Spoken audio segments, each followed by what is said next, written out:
Who do I have on the telephone lines? Don Cram. Trustee Cram, good to have you aboard. Thanks. You guys look spiffy tonight. Thank you very much. Practicing for the morning. Thank Please you. Swan. Who else do we have online? Trustee Swan. Thank you, Trustee Swan. Hey, Gerald. Carol, welcome. And I believe that's it. Okay. Trustees. No, I can't get to log in. Thank you very much, everyone. I'd like to welcome everyone to the March 22nd public session. I'd like to call to order, and I'll ask all of us to stand in single Canada, please.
Director Sliwa, if you do a roll call, please. Thank you, Mr. Chair. Good evening, trustees. This is our roll call for 22 March 2017. Trustee Armour. Present. First Vice Chair Karpner. Present. Trustee Cram. Present. Trustee Garrow. Present. Trustee Wendy McPherson. Present. Trustee Bill McPherson. Present. Trustee McAllister. Present. Second Vice Chair McDonald. Present. Chair McMillan. Present. Trustee Richards. Present. Trustee Swan. Present. Student Trustee Grace Marr. Thank you, Mr. Chair. Thank you, Director. I need a motion that the Upper Canada District School Board approve consent agenda items 3.02 to 3.03, March the 22nd, 2017, as submitted. Moved by Trustee McDonald, second by Trustee Richards. Ask you to cast your votes.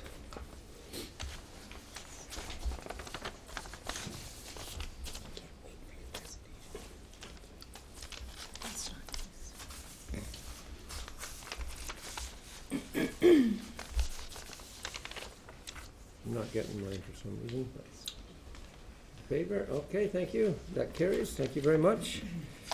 Are there any conflict of interest declarations?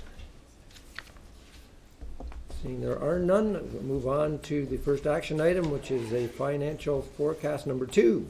And I'll turn this over to Superintendent of Business, Nancy Barclay. Thank you, Mr. Chair.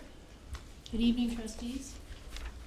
So as has become the custom, midway through the fiscal year, we come with an update to our financial forecast. So in this case for the 2016-17 year. And anytime we talk about finances, we certainly are aligned with our mission of preparing students for a successful life, because it does take plenty of resources to facilitate that.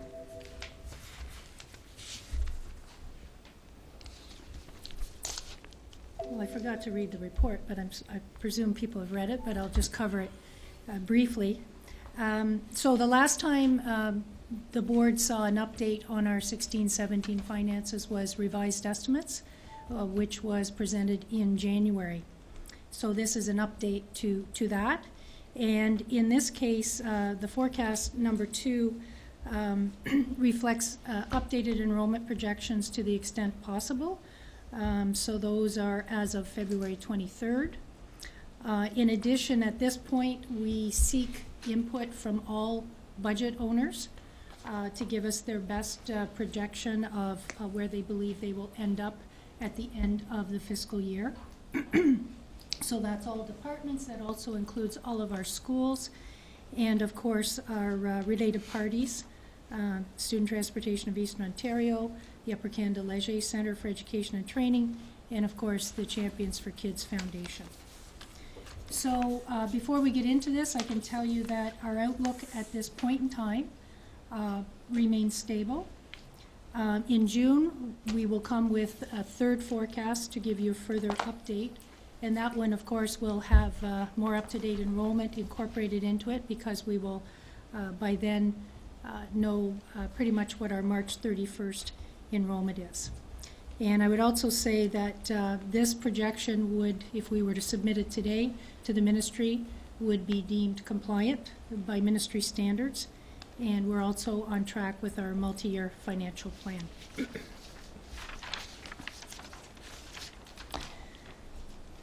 So as you're now accustomed to seeing, I'm sure, the Upper Canada financial cycle, so that nice circle in the middle, March is forecast number 2.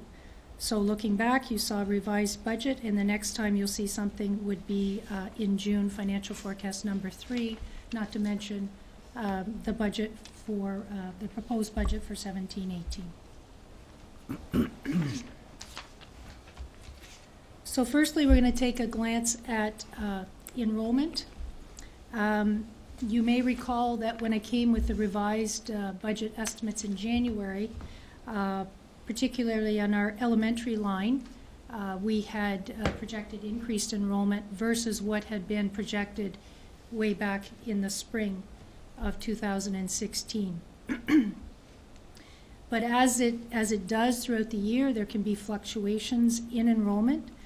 So you will see here, now this is all enrollment, pupils of the board upon which the grants are calculated, and also tuition fee paying enrollment. So total elementary is projected to go down a little bit, 14.8 average daily enrollment, or ADE.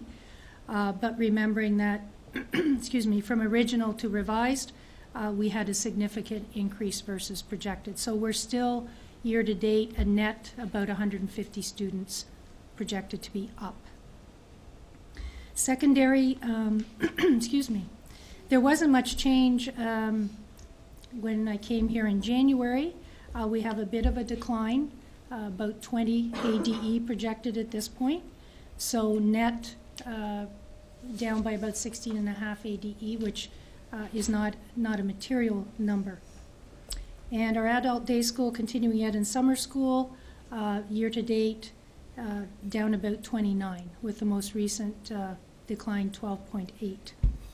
So all of that to say that the total of all of that, the change since last time, is about 48 ADE. In the two pictures at the bottom, and we selected just elementary and secondary under 21, you can see visually what has happened to date. Again, when we come in June, we will have more up-to-date enrollment numbers. A little bit more breakout on the projected enrollment. So the point here is to show you pupils of the board, projected decline of 42.4 since the last time. But the graph on the bottom left shows that increase in the beginning, so we're still above original projections. If you look at the other pupils, not a lot of change since the last forecast. So that's staying pretty steady, still up net by a bit. So the calculation at this point, or the projection at revised budget, we were predicting about a $500,000 surplus for 16-17. Now our best projection is $343,592, so a change in the surplus of about $155,000. Some of the factors that contributed to the change. Our consolidated organizations projected to contribute more favorably to the bottom line than at revised budget time by $220,000 approximately, mainly attributed to the Upper Canada Leger Centre. We have a change in GS funding, a positive change. It says there English as a second language and French as a second language. I can tell you that the bulk of that change relates to English as a second language and stems from some updating of enrollment data related to our English as a second language students in our schools. So that is projected to have a positive impact, assuming that stays at that level. Something we've done that's fairly new, WSIB, workplace accidents, is something that can be a risk for the board in that it's kind of hard to predict when accidents might happen, although we have lots of preventative measures to try and avoid accidents happening. However, if we do have a fluctuation in our costs in any given year, we have to absorb that in year. So it could have a significant impact on the bottom line. So this time, mid-year, we reached out to School Boards Cooperative and asked them to give us their best estimate, given the information that they have in their books today related to Upper Canada claims, so that we could use their expertise to adjust our projected expenses. They agreed to do that mid-year for us, and we appreciate that. So that resulted in a bit of a decline, an added expense, I should say, of about $70,000. Not significant, but at least it also gives us some comfort that someone else's eyes who's looking at this data all the time has given us their thoughts on what would be a reasonable projection. Following down to the fourth row, change in GSN funding again. Now this is our pupils of the board. So you saw in the enrollment slides a reduction versus revised estimates, remembering still up from original, of some pupils of the board. And that's a decline in revenue of about $220,000. Finally, as I mentioned, we reach out to our schools, our school principals, and our financial assistants to provide us with their best estimate on how they're trending for the year. And the result of that is the belief that they will spend more than they had anticipated by $250,000. So that would hit our bottom line. So, and they would still have surplus carry forwards. This is just the change in year. So all of that coming down to a change of about $160,000. So still with a positive projected surplus, just not quite as large as it was last time we were here.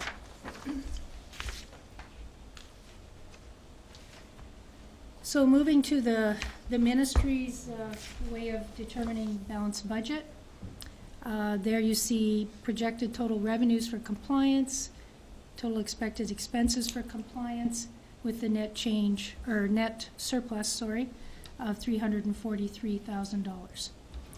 We show there the 1% compliance threshold, which really is not relevant when you have a surplus, but still showing that so trustees can remember what the level of that threshold is within which we need to stay.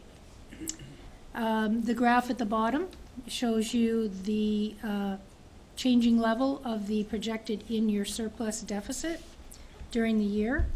So you'll see we started the original budget in the spring, $900,000 surplus approximately.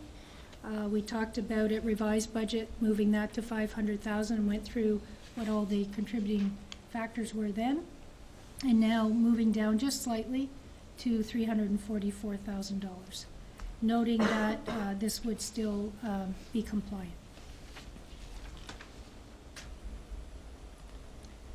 So moving on to the detail of our accumulated surplus, which is our equity portion of our balance sheet.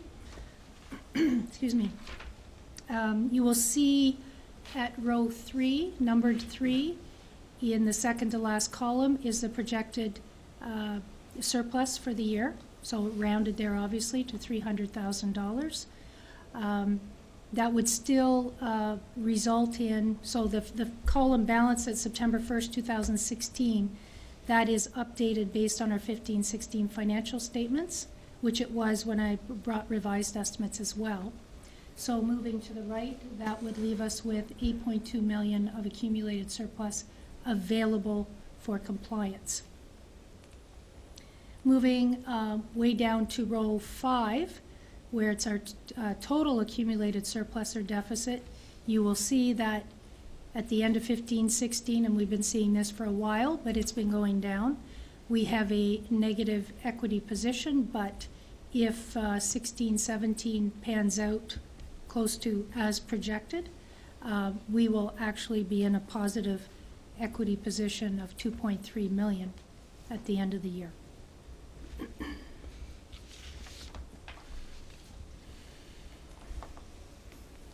So lastly, you may need to look at this on your screens in front of you, because I know I can't see it, and I don't know if you can. I'm just going to highlight a few things on this multi-year financial plan with which we're all quite familiar at this point. Just taking you back a little bit in time, going back to 2013-14, where we had fallen below a balanced budget, what we consider to be a balanced budget, where we had risk, and we had also fallen below that green line at the top, the $6 million ministry advised target to have our accumulated surplus at. We had fallen below that. We developed a multi-year plan as a group, and we have moved in a positive trajectory since then. If you look at where the circle is in the middle, we're actually still, for in-year, projected to be better than what we had established when this plan was struck back in June 2015. So at this point in time, we had said, well, if we had a $100,000 deficit, that would be a good target. And as you know, right now, we're looking at a $300,000 and some surplus.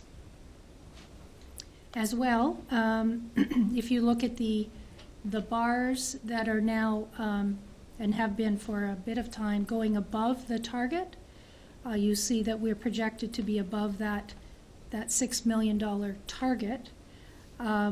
Keeping in mind that when you look at that yellow bar, it's really 1.5 million. This is a ministry measurement above the target, which in the size of this budget is not a huge amount, but we are above the target. So we need to maintain and the trajectory that we're on. I'd be remiss if I didn't say this is still just an estimate. And although I don't have a slide for this, just want to remind trustees of some of the risks and the opportunities and things that can change between now and the end of the year. So although we have that projection from our actuary on the WSIB experience, WSIB continues to be, it can be a risk for us, it can be an opportunity. Because as good as actuaries can project, they're working with the data they have. What we don't know, and we hope it doesn't happen, but we could have more accidents than were anticipated by either them or by us. So just to highlight that could be a risk. Conversely, we could have a good year, better than expected, and that's a good opportunity for us. We should talk a little bit about benefits, because where, as you know, boards in the province are gradually moving to the provincial benefits trusts. We are actually scheduled for wave 5 out of 5 waves, so that will be in June. In the interim, one risk potentially is usage of benefits for various various reasons, whether it could be because of the anticipation of moving to a trust or just because of actual experience of our employees, and they need to use benefits more maybe than another year. It's just a possibility, and it's a risk. Opportunity-wise, it could go the other way, and maybe our benefits usage won't be as great. As long as we continue to take care of the benefits as an organization, we have that risk and that opportunity, which is one of the good reasons in our minds to go to the trust, because then the risk is not so much with us, and whatever down the road is negotiated for these trusts, the ministry will fund that. So it eliminates some risk for us, but we're not there yet, and that is planned for June. If we have budgeted, because when we struck the budget and also revised estimates, there were some challenges with the first wave moving into the trust. So we, to be safe, budgeted our benefit premiums to carry us right through. So if we move into the trust as scheduled in June, we may have some favorability related to that. But until we get there, it's hard to say for sure. Another risk, possibly an opportunity, semester 2 enrollment. So we don't yet know what our semester 2 enrollment will come in like versus what we're presently projecting. So that's something to keep in mind that will impact the bottom line. And our pupil accommodation review, we certainly have a budget in here for pupil accommodation review expenses. It was revisited recently for this forecast, given the final staff report versus the initial staff report, but saying that certainly we may need to spend more, we may need to spend less, and much of that is dependent upon what the decisions are. So just to highlight that as something that could also impact things. So that's the whole presentation, Mr. Chair. Is there any questions? Thank you very I much. have a team here. Thank you. Okay, I'm going to open it up to comments or questions. And is there anyone on the telephone lines that'd like to start? Seeing there are none. Trustee Partner. Thank you, Chair. Through you, I'd like to ask our Superintendent of Finance on slide number 9 is your final graph. I'm just curious on the accumulated surplus. Looking at the numbers from 2012 up to 2022, can you explain to me why there's such a big leap between 21 and 22 in the plan? It went in the plan itself. Through you, Chair. So at that point, which is related to the orange bars as well, that is the point at which during that year we will have funded our retirement gratuity, the unfunded retirement gratuities at that point. So there's a smaller amount in 21-22 that we need to fund, and then by 22-23 we will have completely fulfilled that obligation to fund our retirement gratuity amount. So that's why the big jump. And so we need to anticipate that as we get closer to there and plan for it. Thank you. Trustee McAllister, do you have a question? Yes, please. I have a question for you, Nancy, with regard to the Provincial Benefit Trust. You mentioned that the risk is less, but is there a potential for a decrease in revenue that we used to enjoy from that benefit package? Through you, Chair. I would say that presently what we're funded for benefits and what we've been paying for our rates probably is costing us somewhat more than we're being funded. The way the risk is eliminated, when it goes to the provincial trust, the ministry will be the ones negotiating with the federations and with the benefit carriers. So firstly, what is negotiated in terms of benefit coverage for the federations.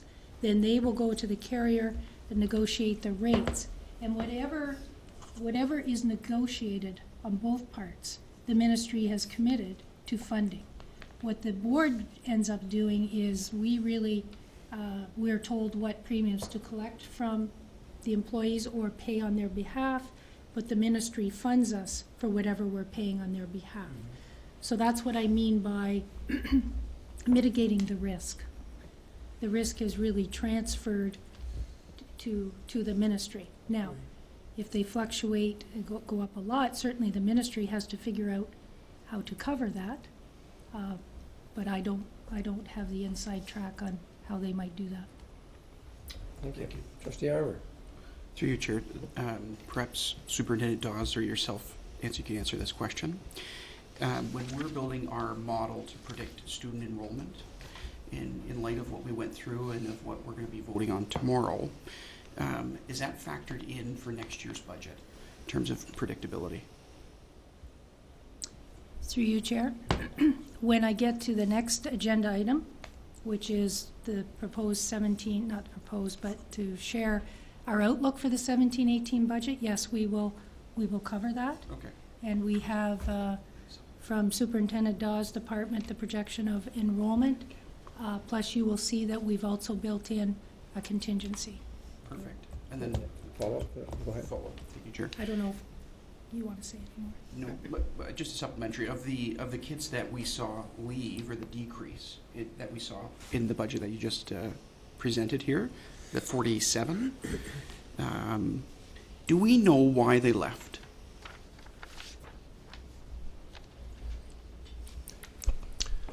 Through you, Chair, I think what you're looking at there is the difference between our original projection and where we know right now. It's still a projected figure because we don't have, obviously, the final enrollment data for the end of March this year. So we're really only applying what our traditional retention rates and population data would be to develop those original scenarios. Okay. And I wouldn't suggest, without getting into a very specific type of analysis, that we get to a student-by-student interview type process to assess actual.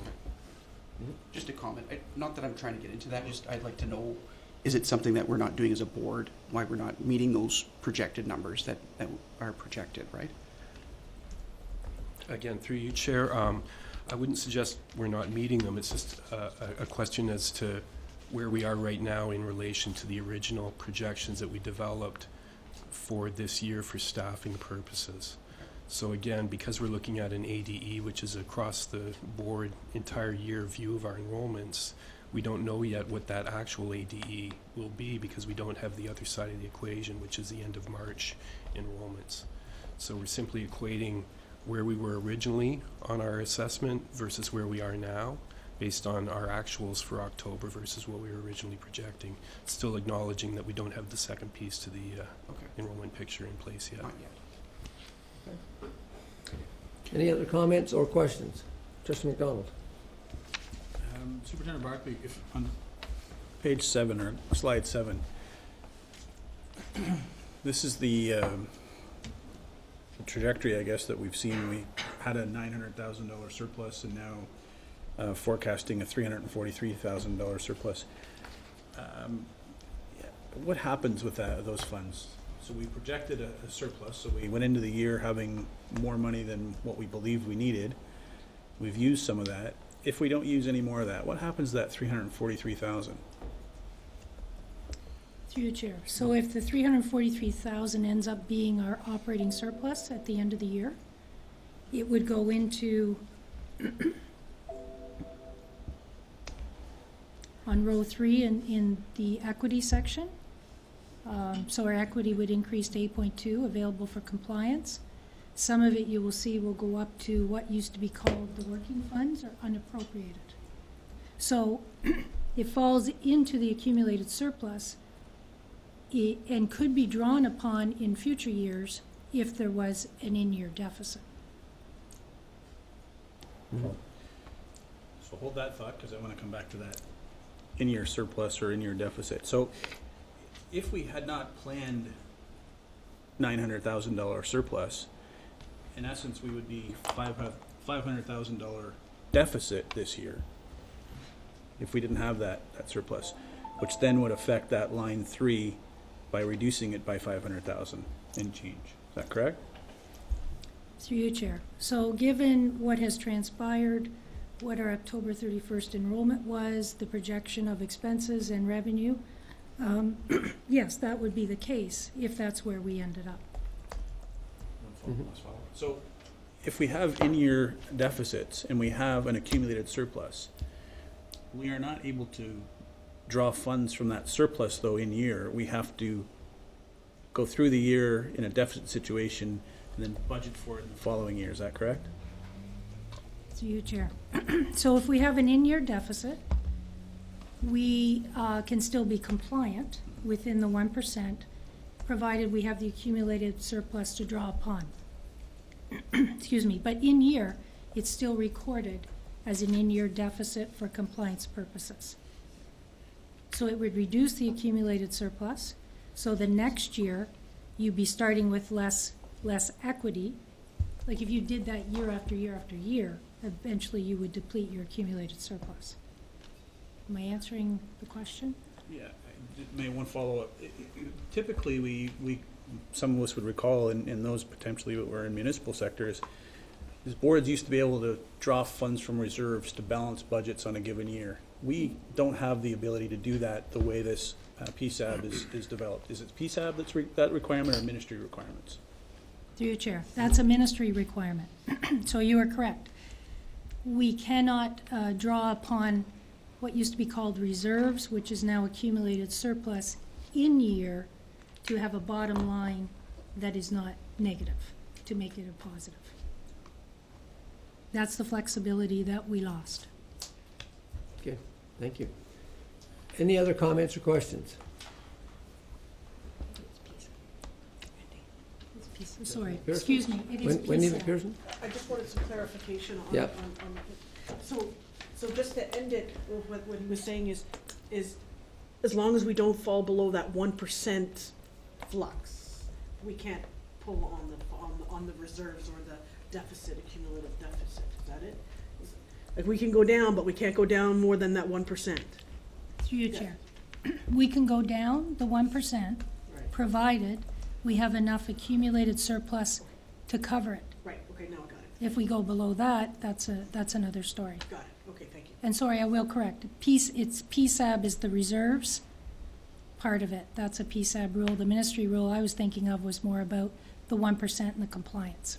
That's why you have your team here. Good, Stephen. Thank you. Any other comments or questions on this? One more. Go ahead, Trustee Wendy McPherson. So PSAB is the one who's making us required, not allowed to take from the reserve. It's PSAB's, not the ministry's mandated. It's PSAB that's doing that. Through you, Chair. It's PSAB that eliminated the reserves and that ability and the creation of accumulated surplus and that ability to draw from reserves in year to impact your bottom line in year. All right, I appreciate that. Thank you very much. Thank you. Okay. Thank you. No more questions? This is the Superintendent Barclay night, so we're moving on. Do I take a breath? And we'll move on to the next item, which is the 2017-2018 Budget Information Report.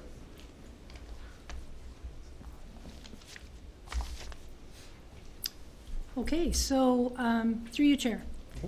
Similar to last year about this time, it was definitely the month of March, we came with an information report which is really giving the Board of Trustees an opportunity to see our presentation timelines that are planned so that what they can expect from now until June, and also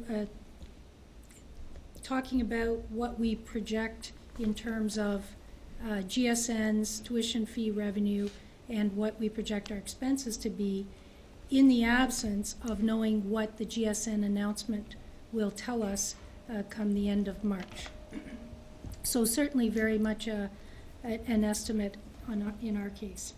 So I have some schedules that we're going to go through They are certainly quite summarized. You may not think so when you see them, but they are summarized versus the detailed reports that they were derived from. So I think I'll just move to those and work our way through those. So the objective here is really to provide an understanding at this point in time, given what we know of the financial context that we believe we will be in, and the challenges that we may have as we try to balance our 17-18 budget.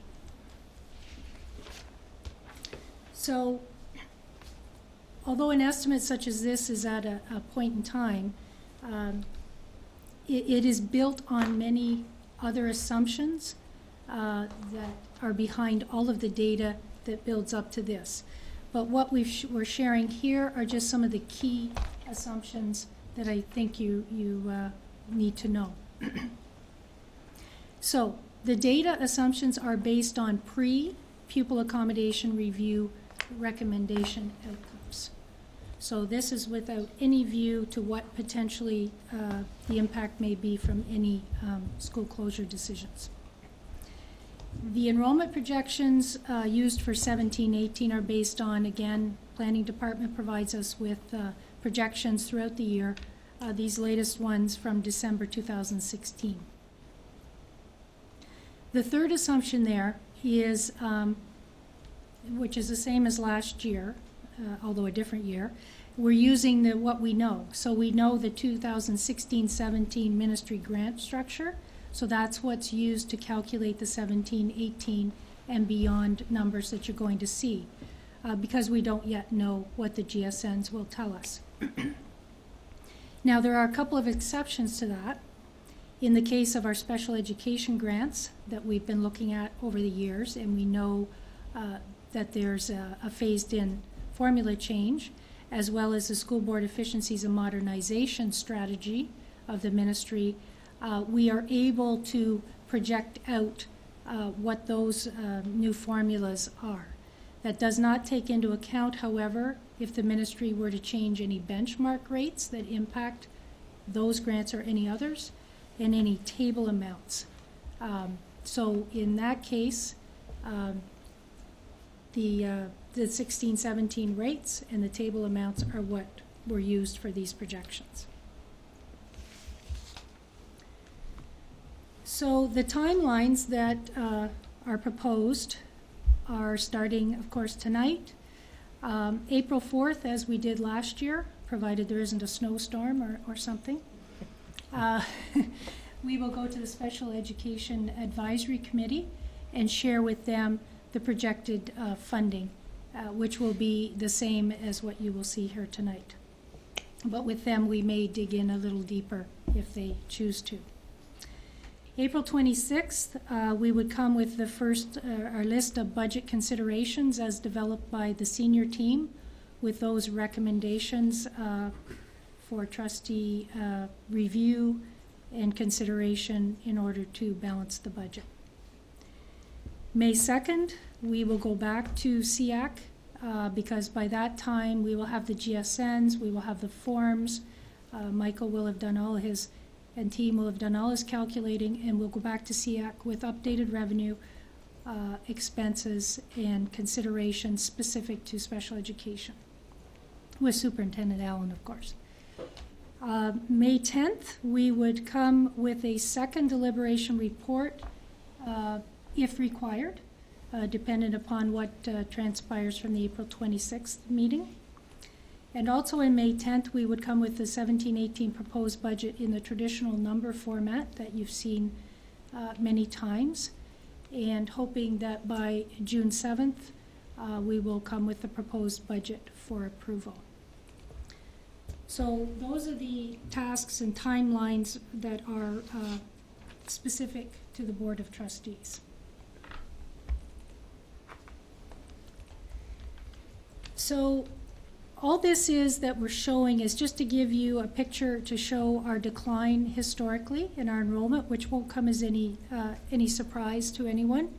And you will see as we get into, a lot of this is actuals, we get into projections for 17, 18, 18, 19, and 19, 20, you will see that we will continue with a projected decline, particularly in our secondary panel. As you get into those last 2 years, you'll see that there's actually, or the last year, there's actually a bit of an increase, the elementary panel. In there, if you want to look at the details on the rows, you will see as well an increase of other pupils or tuition fee paying pupils over time from 13-14 through to 19-20. And that helps somewhat with the decline in pupils of the board. So this is where we're getting into the summarized tables, which don't look decline in a general way, going in the same direction.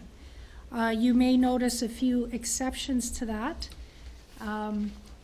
If we look at the transportation line as an example, you will see an increase over time in the funding, because that particular grant, there is an increase, or has been so far, and we'll find out the end of March if there will be one for 17-18.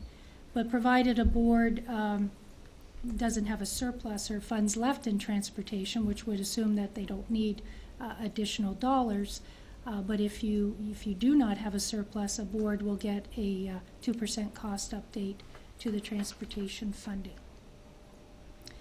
The board administration line is staying about even. The school operations, we'll talk about that when we get to another slide, is showing a decline over time.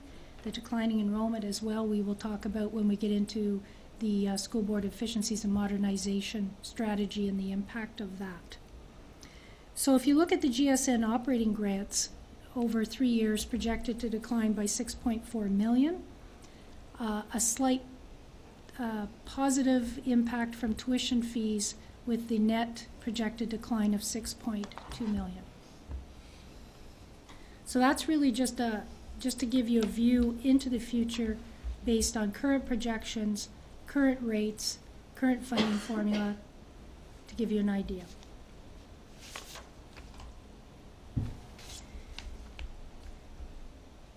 This next slide is focused on the school board efficiencies and modernization strategy. So you will notice that on each slide, we're not necessarily showing the same range of years. And that's because there are different ranges of years that are relevant for the different types of strategies or grants. So in this particular case, because the SBEM, I'm going to call it, was phased in, or is being phased in over 3 years, we're showing here the relevant years, being that 14-15 was before the various criterion formulas were changed by the ministry, and then we're showing the 3-year phase-in and then what the ultimate impact is of that change. Now you need to be aware that the change here is really driven by two things. It's driven by the change in criteria or funding formulas, but it also reflects our regular change in enrollment.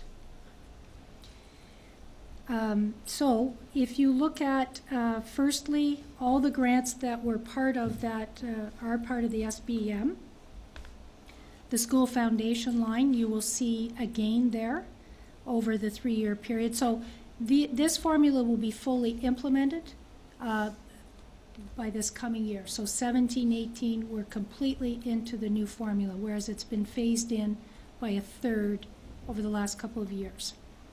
So the gain in school foundation really is related to mainly principals, funding of principals, and we did benefit from the new formula for our combined schools, our 7 to 12 schools. Geographic circumstances, you see we've lost about $700,000 out of a beginning of 2.2 million. And that's really mainly the elimination of the rural and small communities grant that is part of that. School operations and maintenance, you'll see the next 2 rows related to that. And we've segregated here because there are two components. The per pupil calculated amount, you will see, is actually an increase over time of 1.6 million. That's because when the ministry introduced the new criteria for top-up funding in particular, at the same time they increased the benchmarks for the regular school operations, but you will see certainly not to the extent of the decline for us. So if you look at the next line, the top-up amount, you'll see that over the period of the phase-in, it's a $3 million loss. So the net between those two, a $1.4 million loss. The declining enrollment grant as well has been reduced, and we're losing over time the $800,000 that you see there. So for the SBEM, in terms of operating grants, after the 3-year phase-in, we will have had our grants reduced by $2.3 million. The school renewal line is shown separately there because it's capital in nature. However, it is reducing again because of the change in the criteria to be eligible for the enhanced top-up funding. So bottom line, $2.6 million reduction in operating and capital grants over the period of the phase-in. Now we're moving to special education, which again you're seeing a different series of years, because for the special education, particularly the what we used to call the high needs amount or the differentiated special education needs amount, that was phased in over 4 years. So starting at the first line, we actually have gained over the period somewhat in our SEPA, or special education per pupil amount, about $500,000. Our SIA has gone down by $1.4 million over that same period. But where we get into the really significant changes are the next 3 lines, which is where the per pupil amount component of the DSENA has been eliminated, effective 17-18 completely. So that's a loss of $21.3 million over that time period. There is a partial offset by the introduction of the measures of variability, and that should say special education statistical prediction model, similar meaning, but it should say prediction model. Those 2 new components of the grant have increased over time, with the net change being $15 million, a positive amount. So when you combine the 2, you will see that, and also, the 3rd line, other grant components, the net change over the 4-year period today is projected to be $5.7 million. The other lines are not material amounts. I'll take you right down to the bottom. So everything accounted for, the projected decline is $6.8 million, or 15% of what the special education funding was in 13-14.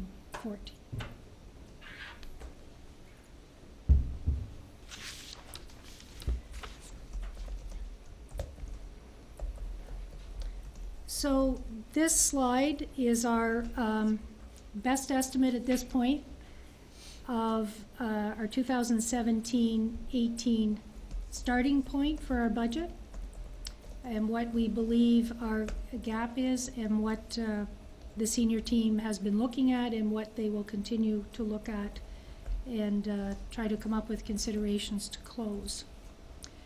So just to explain that, the change in operating revenue, and you'll see that the change in revenue we've split out into 3 chunks. The first line does not include special education and school operations and maintenance, but it reflects everything else. So that's a decline of $1.9 million. The change in school ops and maintenance revenue, a $900,000 decrease is anticipated. That's rounded, it's 860 some. And anticipated change from this is 16-17 to 17-18, by the way, of another 1.1 million in our special education revenue. So that's a total estimated change in operating revenue, a loss of 3.9 million. Then where it gets more challenging to estimate is determining what do we believe our change in operating expenses will be. What items on our expense lines will adjust by way of our normal processes that we go through. So a good example of that is teacher staffing, which of course is a significant portion of our expense budget.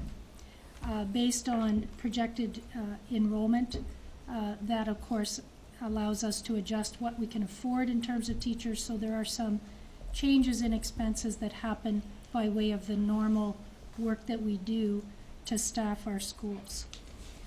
This year, the finance team tried to get even more fine with how they predicted the change in expenses. They looked at things like one-time expenses that may occur in 17-18 that we know of, or that did occur in 16-17 and will carry on into 17-18. An example, maybe it's a small one, but an example of that might be Canada 150 expenses that we're having. Now, we could still have them in the fall, but we certainly most likely won't spend what we are spending from January to June. That's a small example, just to kind of, just to give you an example. So we anticipate that we will decrease expenses by 2.4 million. We've pulled out the change in school ops and maintenance expenses that is planned. So Superintendent Hobbs, as he has done for the last several years, whatever the decline is in the school ops and maintenance funding, he looks at his budget and reduces expenses to that extent as well. So we quickly put that in the equation here. And so we have a total estimated change in our operating expenses of 3.3 million, leaving our preliminary estimated gap at about $600,000. In addition to that, though, and to Trustee Armour's question earlier, we have also put in here an estimated enrollment contingency of $1 million.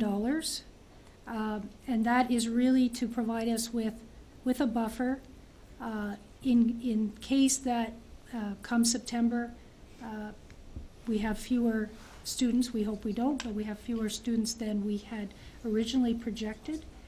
We will have already staffed our schools, although we do keep some money back. We staff to the minimum that we must, and then we supplement later. So, but in addition to that holdback, we propose to have a buffer as well for anything that we didn't predict come the fall. So the estimated gap of 1.6 million is the amount, which is not as large as last year at this time. However, the more you reduce, sometimes the tougher it is to find those opportunities. But certainly the senior team is looking at this and will continue to look at this and come up with proposed ways in which we can reduce expenses to fit within what we project our revenue to be. And once we get the GSNs and a couple weeks later, when we get the forms, then we'll be able to start to fine-tune our revenue and see what we're dealing with in terms of a budget gap. So that's all I have to share, Mr. Chair, at this point with the board. Thank you very much. I'd like to open it up for comments or questions. Anyone on the phone lines like to begin? Yes, I would, Chair. Go ahead, Trustee Swan. Through you, on slide 4, I'm just very curious. I'm just trying to go back to that slide. Okay, so we're looking at the elementary enrollment going up, not going down, but we're still projecting our secondary enrollment decreasing, and I'm just wondering why. Superintendent Dawes. Thank you, Chair, through you. That is representative of the demographic trend we've been talking about for a number of years now, that aging cohort of students, the echo boom. So that's why we had higher enrollments about 10, 15 years ago in the elementary panel, and that's why the elementary numbers for all intents and purposes have evened out. We still have about 2 years left of secondary expected enrollment decline system-wide. It's just the tail end of that echo boom of students that will finalize their years before moving on to college, university, or the world of work. Mr. Swan? Through you, Chair of Secondary? Yeah. But it doesn't seem like we're accounting for the increases in the elementary panel entering the secondary panel. Through you, Chair. Right. Again, it's because the tail end of that boom is now at the end of the secondary panel years. So actually what we're seeing coming into secondary panel on grade 9 entry level has actually evened out quite a lot. So it's still the higher numbers that are still in the grade 11 and 12 years that are exiting their way through the system. Okay. Thank you. Trustee Armour? Thank you, Chair. Just a couple comments, and maybe you help me address them. So in my 2 years as a trustee, I've seen the revenue model change quite a bit for us. And last year, we started the year in a surplus, and we've seen it slowly get whittled down. And so my concern with this is that we're going into the 2017, 2018 years in a negative. And so as a trustee and on the audit committee, when will we know what we're going to do to address that, the 1.6?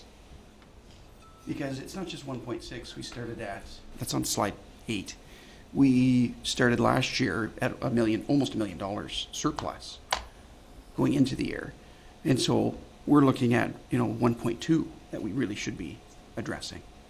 So how quick can we address this, in your professional opinion? And when should we do it? Through you, Chair.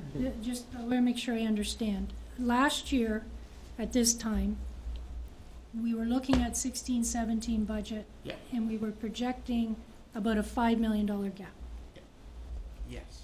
The senior team went away, came back to the board with considerations to address that gap. Yes. I believe we went away a second time, and we came back, and the result was an approved budget with a $900,000 surplus. Yes. So we had gone from $5 million to a $900,000 surplus. And that's slowly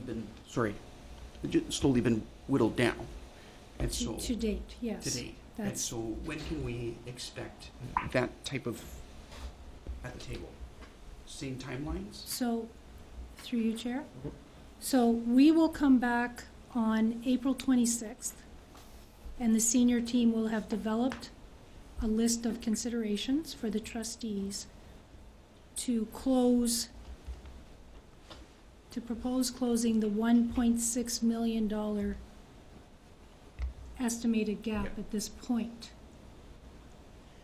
That would be to bring us to 0. So, Through you, Chair? Trustee Armour still going just yet? We'll get to you, Okay. Trustee Swan. so my comment to my fellow trustees is that if we saw us whittle away $1 million surplus through the year, I would be very cautious about just having a $1.6 million brought to 0. Director, do you want to comment on that? Yes, Mr. Chair, through you. My take on the question is, and if I'm interpreting this wrong, please advise, but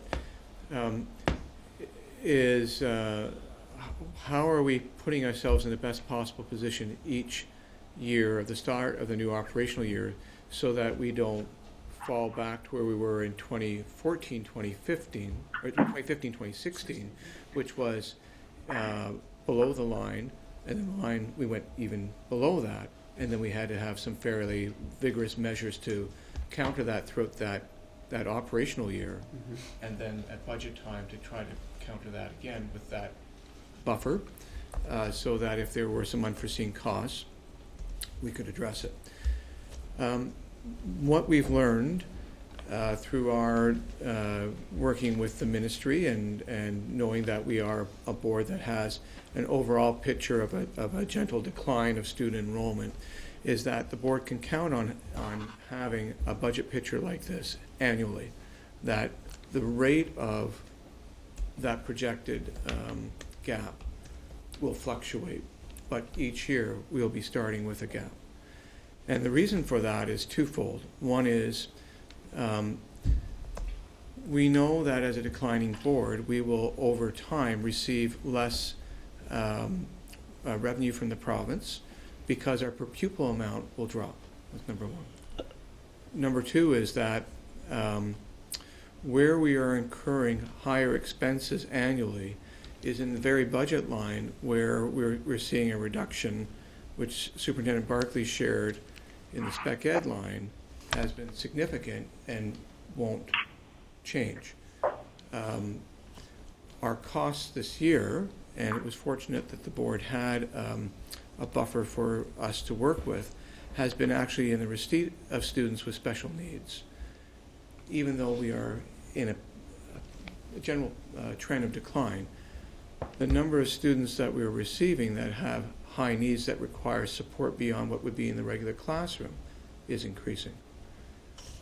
So our job is to bring to the board, to the best of our knowledge, what we believe that gap would be, to bring considerations that would allow us to mitigate that gap, and to, in larger time, to talk about some operational practices that will need to be reviewed.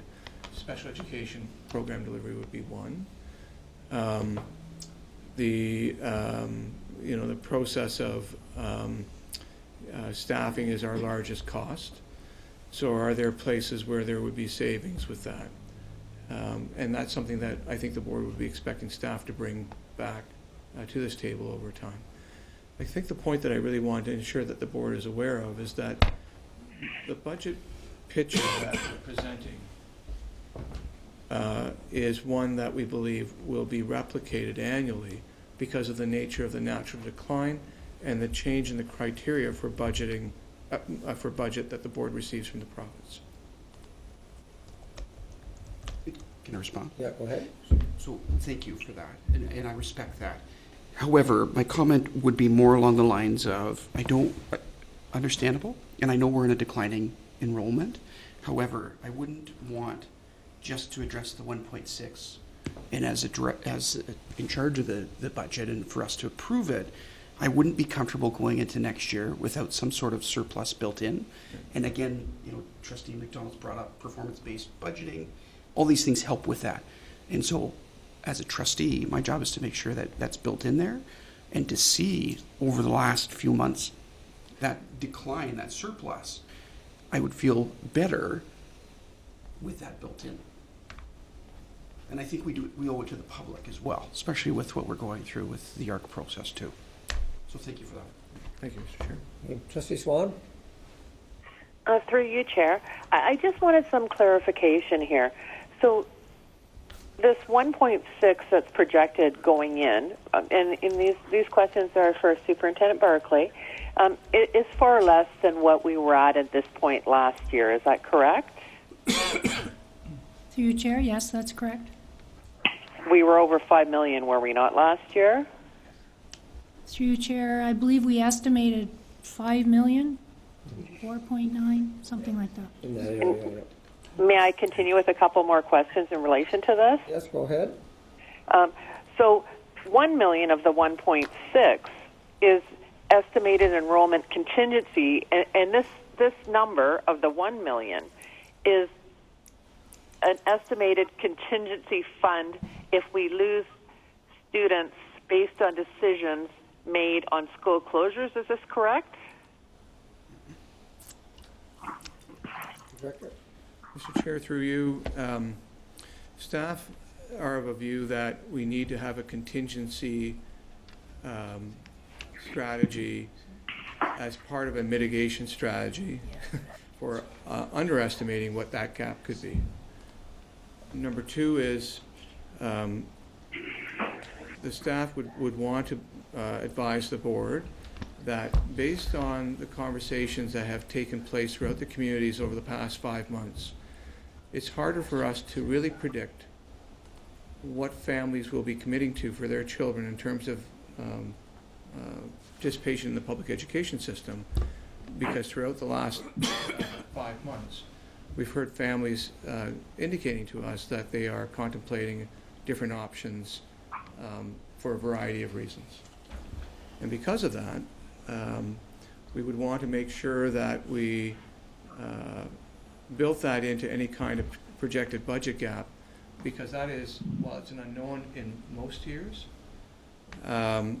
it seems to be a particular matter to flag for the board as we go into the next budget discussion for next year. And a last question, comment, please. Yes?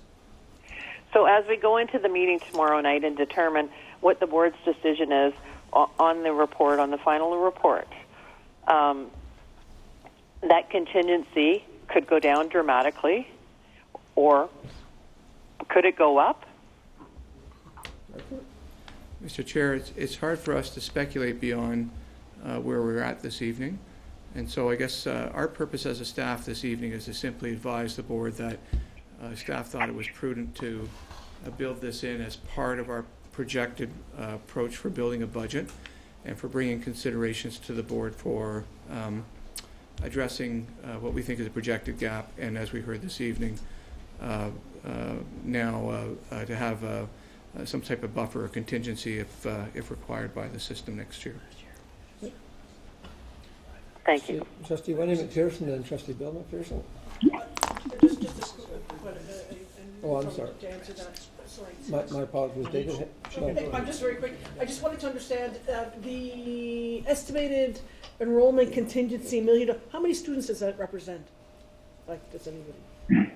Sorry, Mr. Chair, through you, which line are we speaking to? $1 The million. $1 million estimated enrollment contingency, I guess the one up on the bottom. Mr. Chair, I'll ask Superintendent Barkley to comment on the calculation. Through you, Chair, it's just shy of 200 ADE. Thank you. Trustee Bill McPherson, and then Trustee McDonald. Yes. That's not right. That's not right. I've been here long enough to remember when we didn't have a contingency fund. And we quite often found ourselves scrambling to cover our tracks. The bulk of the contingency fund was spent to meet emerging needs, largely for special education students.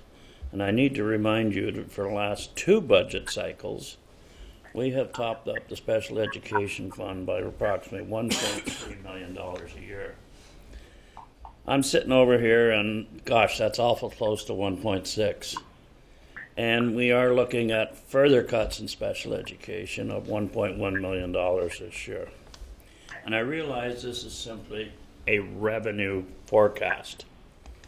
They're going to come back to us later and showing us, because there are shortfalls in revenue here, whether we like it or not.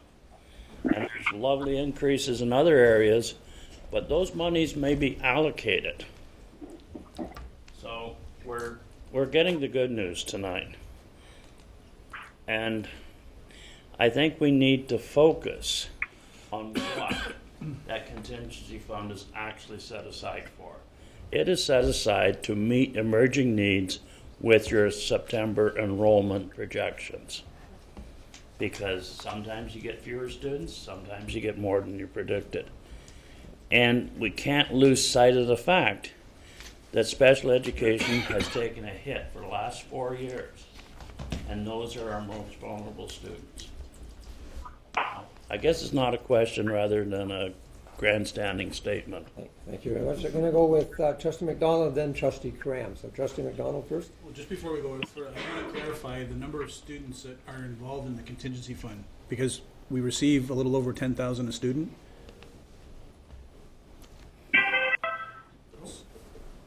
Is that yes? Through you, Chair, we tend to use about 7,500 as revenue. But this particular calculation was based on costs that, like unavoidable costs, so costs that we can't recoup. Okay. If you, it could be explained in more detail, but that's how it was calculated. So it's not strictly the number of students times the funding. If we were to lose 100 students or 288 students, it's not $1 million. No, It's in funding. in funding, it's closer to $3 million. 2.8, okay. So if I go back, I think, you know, it's important to note that what we're doing tonight is we're looking at what the estimates are for the revenue, and we don't know what those revenue pieces are. And I think it's important for us as trustees that we see the information much sooner than June 1st, right? And that's where we're getting, and I appreciate that of staff, that we're getting here. But we shouldn't play a game of perfection and try and fit the 1.6 into the block before the table blows up on us, right? That's not what we're trying to do tonight. We're just trying to understand that where we are based on what the revenue was last year, here's where we think we're going to be. The biggest opportunity for us as a board is to do two things. We can either hope that we increase our revenue or put a plan in place to decrease our expenses to match the revenue. So as much as it is tonight just identifying a gap, we heard Trustee Armour talk. As long as I can recall, every year we get into a kind of an in-year deficit situation, whether it's eating away at an in-year surplus or eating away at some additional funds. We do our darndest to try and budget what we think we're going to have for students, and there's always a change. We get more, we get less, and that has a major impact on us. And as we move forward, it's important that we build budgets in the future to keep that in mind, because as we heard earlier in the forecast piece, if we build a budget that has a surplus, we can eat away at that in the given year. But if we build a budget that it's at zero and we go into a deficit situation, sure, we can carry it, but at some point we have to pay that back. And that's not good debt, in my view, because all we're doing is we're taking it away from the funds for kids in future years. And so what we need to do is manage our expenses in a given year, identify that we have some opportunities for surpluses, and if we have to, we eat away at that surplus in year. So yes, we are better than we are potentially last year, but I don't recall, was the $5 million, was that after GSNs or pre-GSNs? Through you, Mr. Chair, that was our prediction before GSNs. Before GSNs? Yeah. And where were we after GSNs? Through you, Chair, we were close. A little bit lower, but not significantly. Under 5. Okay. Under 5% or under 5 million? Or? Under 5 million, Okay. but not significantly under 5 million. It was fairly close. So the good news is that we're getting close. The bad news is that we still have a gap. So as we need to, move forward through this budget process, it's important for us to identify that. And, once the GSN comes out, we know that there's not likely to be a lot of change. There could be. We don't know that. The next impact is potentially students. Every year we have an influx or an exiting of students, and that happens. We know that kids who graduate in grade 12, we don't have the same number of kids going into grade 9 every year. So that's a net reduction of students in secondary. Those things have been going on for a number of years, and it's not new. So we have to address it. And where Trustee Armour was going earlier about trying to build in an opportunity for a surplus, I want to make sure that we have that idea that as we're looking at this budget, that we start to build to that. Let's not, budget ourselves to the zero, net neutral. Let's budget ourselves knowing that we've always gone into that, eaten into our deficit or surplus, whatever the case might be in a given year, by about 500,000. So, as we're moving forward, do we need a motion, or we build that into the plan and we see what happens in April 26th or whatever the date was, and we can go from there? I guess my question is, from staff perspective, would you rather have the idea now, or would you rather work from the response in April? Director? Chair, through you, I know that through having gone through the process with the board last year, and it was clear that the idea of a zero budget was not really viewed as being a desirable practice, and that's been confirmed this evening. I would request that the board consider us to bring the deliberation report to 26 April, and if it was the view of the board that that first kick at trying to build this model was underestimating what the board believes would best serve the organization, then perhaps then the motion could be brought forward at that time. Okay. Trustee Cram. Thank you, Chair. Thank you, Mr. McDonald, because you gave me a lot of the points that I was going to mention, particularly on the 1.6, because I think it's going to have to be higher if we those students to start with. However, my question is really on slide 4 again, and it's just for my own interpretation to make sure I've got it right. The elementary pupils of the board, that goes JK to 8, or does that go JK to...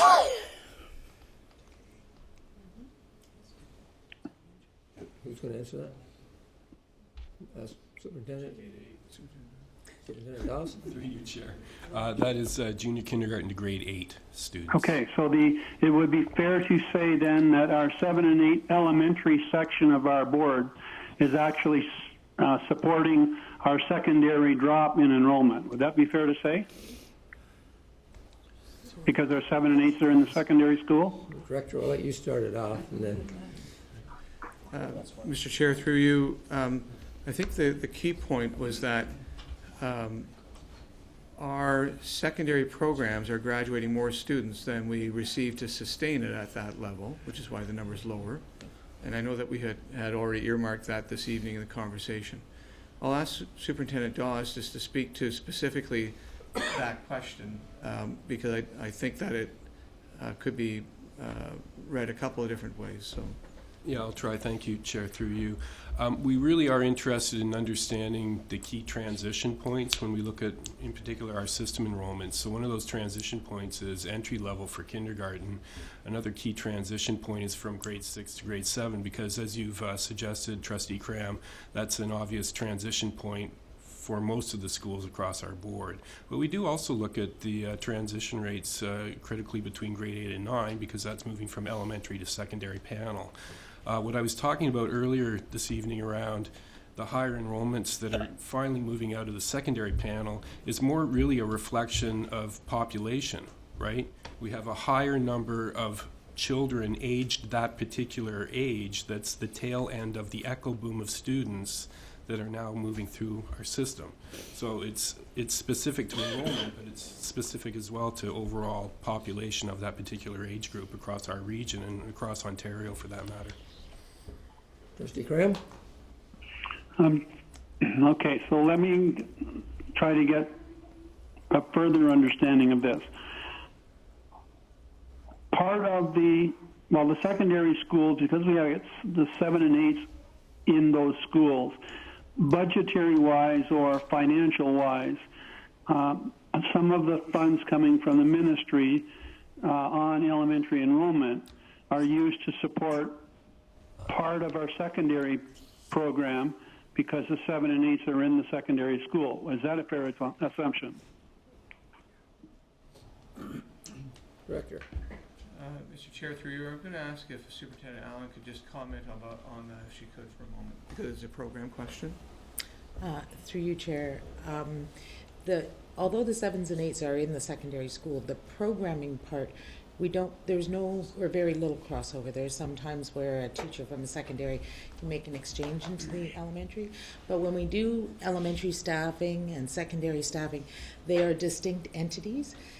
So they share the facility and helps with facility costs, that sort of thing perhaps. But in programming, they don't support each other because we have class cap and class averages for 7 and 8s, and we have different requirements in 9 to 12, and we have to be compliant with both of those. It's 2 separate unions, 2 separate groups of teachers and students. So they're run, although there's lots of collaboration and things like they're clubs and activities, but the programming pieces are totally separate. Okay, thank you. Trustee Bill McPherson. Yeah, same slide. 2014 till about 2017, we're seeing a growth in the elementary panel. Then it starts to drop off again. So I guess my question is, are we expecting a second or third or fourth wave of declining enrollment? Because numbers have come up and they peaked and they're starting to go the other way again. So can we expect the elementary panel to start decreasing again in 2019, 2020? Through the chair. Guess you're looking down the road here, right? Yeah. Through you, Chair. It's a little different from our perspective in the work that we do in planning, looking at pupils of the board. That's a more of a financial perspective. When we look at pure enrollment numbers and relate those to demographic and population trends, no. We're not expecting another decrease in elementary enrollments in the years to come, no. Any other comments or questions? Trustee McDonald? Clarification on the increase that we've seen in the elementary around 14. Is that in relation to the JKSK full day programming? Don't think so. Is it? Yeah? Okay. I'm hearing yes. Through you, Chair, yes. Okay. Thank you. Any other comments or questions on the phone lines? Okay, seeing there are none at the table, thank you very much for that. And Michael and Carol, thank you very much for being here. Okay, moving on to the next item is the Director David McDonald from OPSPA. Thank you, Mr. Chair. Just only one thing I wanted to bring to the trustees' attention. There's not a lot of activity of OPSPA over the March break week. In fact, the House was had risen and there wasn't a lot of activity at Queen's Park either. One of the things that I mentioned at the previous meeting was the focus of the ministry on the Ontario Middle Years strategy. As such, there is a survey that has come out and it's open to individuals to respond to. It's only a short survey. It'll take you probably less than 5 minutes to respond. I will send trustees the link. The survey is anonymous, only be used to support the development of an Ontario Middle Years strategy. And it's really asking questions about what do you value for students in that age group. Are you a parent? Are you a grandparent? Those kinds of questions. And then what are your pinch points, I guess? What are your difficulties that you would have in supporting that? What's important to you? What's difficult for you? And who are you? Those are the kind of the three areas that they're focusing on. Again, they'll use this information to help form that strategy and complete the framework, similar to what we've seen in the early years, to creating that model for the middle years, and that's the ages of 6 to 12. So I'll send that link out to trustees, and certainly are more than welcome to share it with any and all of your constituents as well. And other than that, that's my report, Mr. Chair. Thank you very much. Any comments or questions for Trustee McDonald? There are none. Director, do you have any closing comments? Thank you, Mr. Chair. I do. So I just want to ensure that trustees know that a key provincial assessment is being administered in the district on March 30th. It's the grade 10 Ontario Secondary School Literacy Test. As the board knows, there's 2 administrations of that each year, each semester. It's a graduation credential for our students. And equally important is it provides some really important information for us about student learning that helps us to improve how we teach students and assess them. So we do wish our students the best of luck, and we thank their staff at our respective schools who support students in daily instruction, which ensures success in the test, but also about test-taking skills. There's a lot of skills that we do want students to have some level of mastery before they leave us, And being able to independently show what you know and understand is something that's valued throughout life. So we appreciate the staff taking extra steps to make sure our students feel comfortable and properly prepared. I also wanted to flag for the board, Mr. Chair, that you heard early in the fall that the board received almost $1 million in funding for the revised math strategy. And we are getting all kinds of positive feedback from different quarters about how we're choosing to use it to build a staff development model where we are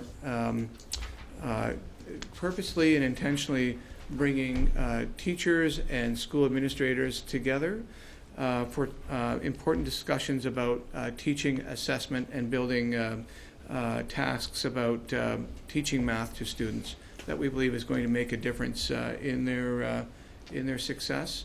The province is trying to address the matter about why do our students have difficulties in math, and the board has an equal focus and an equal inquiry about that.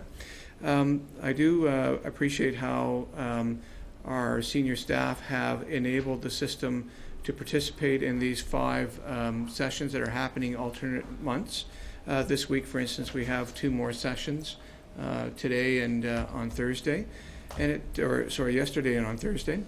And we really do see that professional learning translates into what's happening on a student's desk at a school. Superintendent Edwards and I were at a school on March 10th, and it was very clear what was happening in that classroom was a direct export from what was happening in those learning sessions. Mr. Coombs and I were at a school this morning, a secondary school, where the principal and vice principal were, again, speaking of the same relevancy of what was going on there and what was happening at the school. Means that there's a very clear benefit of all those efforts. And, sometimes you wonder about whether or not what happens in professional learning has an immediate translation into how people talk about teaching kids. And we are seeing that, and it's very rewarding.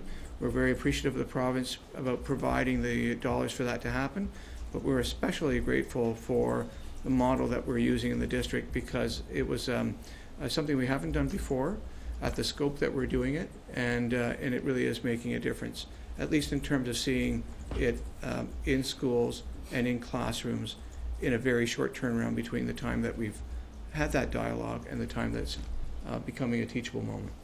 So I wanted to thank the senior team for doing that, particularly Superintendent Allen and her team. It really is something that I know that our schools are valuing.